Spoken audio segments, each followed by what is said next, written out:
Carlos, o Fux deu uma liminar suspendendo a decisão do Lewandowski que autorizava a entrevista, dizendo que vai ter que esperar a decisão do plenário. Agora não vamos alardear isso aí, não vamos falar para ninguém, vamos ficar quieto para evitar a divulgação o quanto for possível, porque quanto antes divulgar isso, antes vai ter recurso do outro lado, antes isso aí vai para plenário.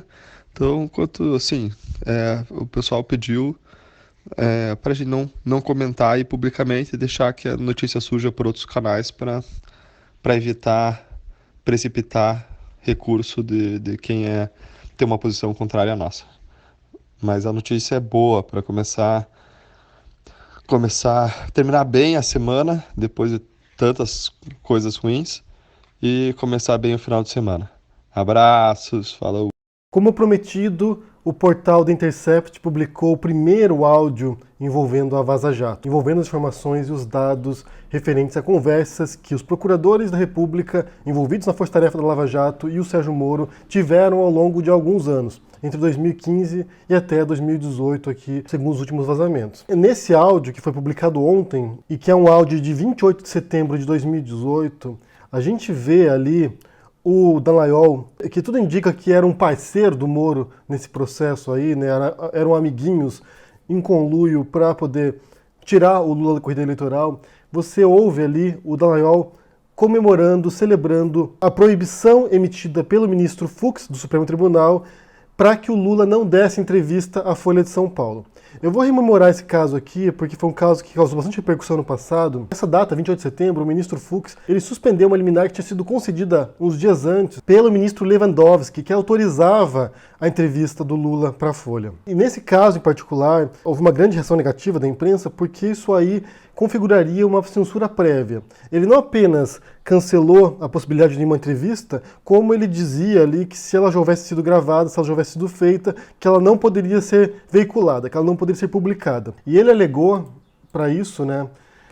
No caso em apreço, há elevado risco de que a divulgação da entrevista com o requerido Luiz Inácio Lula da Silva, que teve esse registro de candidatura indeferido, cause desinformação na véspera do sufrágio, na véspera das eleições, considerando a proximidade do primeiro turno das eleições presidenciais. Segundo o ministro Fux, uma entrevista com o Lula poderia influenciar de maneira negativa, impactar de maneira negativa nas eleições de 2018. E é engraçado você ver a alegação dele de que pode causar desinformação, sendo que foi uma eleição movida principalmente por fake news. O Bolsonaro ganhou por causa da desinformação. Então você observa aqui que uma das preocupações tanto do Fux, quanto da Força-Tarefa da Lava Jato, quanto do Moro, como isso foi revelado em outras conversas também já divulgadas pelo Intercept, é que havia uma preocupação entre eles de que o PT ganhasse, e isso fica claro aqui nesses diálogos, vou ler para vocês aqui, em chats do mesmo dia, 28 de setembro, a Ana Carolina Rezende, que fazia parte da Força-Tarefa também, diz o seguinte: ando muito preocupada com uma possível volta do PT, mas tenho rezado muito para Deus iluminar nossa população para que o milagre nos salve.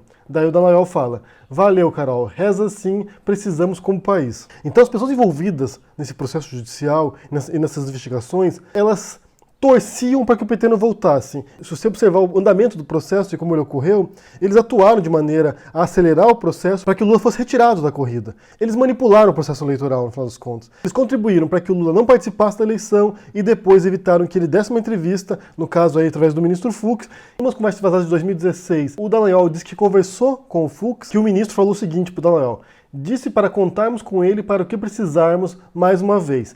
Ao que o Moro respondeu: excelente, in Fux we trust. Não dá para fechar os olhos e pensar que essa manobra do Fux para suspender a liminar do Lewandowski em relação à entrevista do Lula não tem a ver também com uma espécie de pacto informal entre esses agentes aí para evitar que o PT voltasse ao poder. Eu quero fazer umas observações em relação a eventuais críticas a esse áudio. Então, a primeira crítica que a gente vai ouvir certamente é que esse áudio que foi publicado ontem do Dallagnol não diz nada, não revela nada, não é comprometedor, não quer dizer nada. Só uma pessoa normal como qualquer outra que não quer que o PT volte ao poder e que ficou feliz porque o Lula não pôde dar um pronunciamento, não pôde dar uma entrevista. Bem, resposta a isso, você está falando de um procurador da República, alguém que faz parte do judiciário, celebrando, comemorando a censura de preso, nesse caso, no caso do Lula, estava participando do processo eleitoral até aquele momento, que foi indeferida a candidatura dele, e ele está comemorando isso, ele está comemorando a censura. E basta a gente lembrar aqui alguns casos famosos de presos que deram entrevistas. Você teve o Goleiro Bruno, a Suzanne von Richthofen e o Maníaco do Parque que deram entrevistas. Você teve um serial killer, o Maníaco do Parque, que deu entrevistas na prisão. Então essa desculpa esfarrapada do Fux, né, de que poderia causar desinformação na véspera das eleições, não se sustenta. Como eu disse, você teve uma campanha eleitoral que foi baseada em fake news, em mamadeira de piroca, sabe, em um monte de informações desencontradas, em um monte de mentiras propagadas pelo WhatsApp, e que não foi investigado depois, quando foi denunciado pela Folha também. Ou a gente não sabe em que pé está isso. Então foi uma eleição baseada em mentiras e o Fux estava preocupado que o Lula pudesse uma entrevista e isso influenciar de algum modo que o PT voltasse ao poder. Então que fique claro isso. Você tem pessoas ali envolvidas em investigações judiciais, envolvidas em processos judiciais, que não atuam apenas como indivíduos normais, cidadãos normais na sociedade. Eles estavam envolvidos nessa investigação e eles estavam afetando, sim, o processo eleitoral. Então comemorar a censura é muito contraditório, principalmente em relação a posturas do Dallagnol anteriores. Em outros diálogos também vazaram, no qual ele fala sobre transparência, sobre como é importante que a imprensa vaze informações para os eleitores, para os cidadãos, o papel fundamental da imprensa. E aqui a gente entra no segundo aspecto, que eu já falei anteriormente em vários vídeos também, sobre como a imprensa livre e independente é um dos pilares das democracias. Que um jornal possa publicar uma entrevista com alguém sem censura do Supremo, isso é fundamental para uma democracia. Que o jornal possa receber dados de uma fonte, mesmo anônima, mesmo desconhecida, e mesmo que esses dados sejam obtidos através de algum ato ilícito, desde que o jornalista não tenha feito isso, mas tenha recebido de alguma fonte isso, e que possa publicar essas informações, isso é fundamental para uma democracia. E você tem vários casos famosos nos Estados Unidos, por exemplo, de publicações que foram decorrentes de vazamentos de informações confidenciais do governo, obtidas através de atos criminosos. Então, nesse caso em particular, de proibir o Lula de dar uma entrevista para a Folha, não pareceu uma justificativa sólida o suficiente, nem embasada o suficiente, que permitisse isso. E ninguém deveria comemorar a censura prévia, muito menos um procurador e muito menos outros jornais de direita que comemoraram também isso. Então, esse áudio que surgiu ontem, aí, que foi publicado ontem, embora o áudio em si não tenha nada muito sério, nada muito revelador, ele corrobora algumas informações que a gente já possuía até esse momento. Então, o primeiro, que realmente havia um esforço para retirar o Lula da corrida eleitoral e para que o PT não voltasse ao poder. Então isso fica claro, E isso reforça também a tese já defendida pelo PT de que o Lula é um preso político. E isso principalmente por causa da parcialidade do processo, de como o Moro, Dallagnol e outros agentes no interior desse processo atuaram para isso, atuaram contra o PT e contra o Lula. O segundo ponto, como eu disse, é a contradição.